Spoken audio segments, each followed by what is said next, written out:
course, other racial and ethnic minorities have had to fight for their rights as well. Native Americans, for example, this is the oldest, the poorest, the highest rate of suicide, the highest rate of alcoholism of any racial group in America. They weren't even made U.S. citizens until 1924.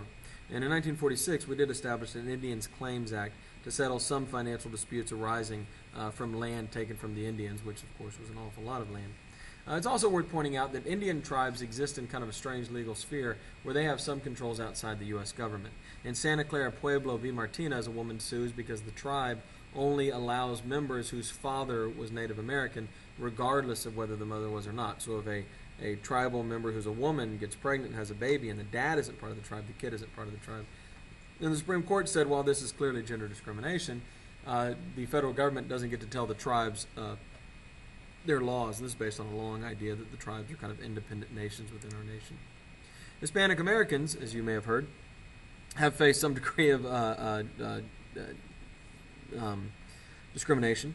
They're the largest minority group in America, at about 14% of the population and growing. They're also becoming more and more of an important force in elections, as both the Republican and Democratic parties have made serious efforts to cater to the Hispanic vote, and that's only going to grow going forward. The battle over Hispanic American political support is probably the great frontier in elections over the next few decades. Asian Americans. Asian Americans are the fastest growing minority group. They're up to a little over 4% of the population. The important case here is Korematsu versus the United States, and this deals with the internment of the Japanese in World War II under FDR. And in this case, the Supreme Court said that the U.S. could intern the Japanese because it served a vital defense purpose. Of course, 1944 was in the middle of World War II, so attitudes were probably a little bit different now. Today, I think most Americans see the internment of the Japanese as a massive violation of civil rights and a black mark on American history.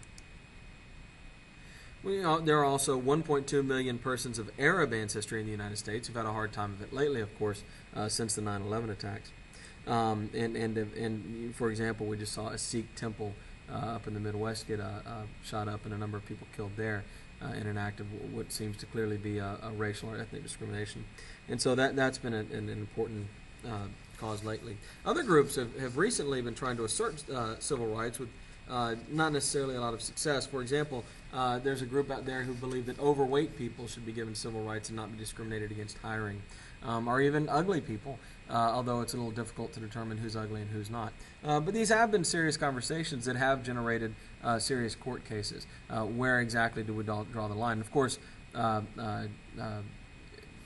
gender identity and issues of sexuality have also caused new problems in how do we define minority groups in this country and how do we protect their rights.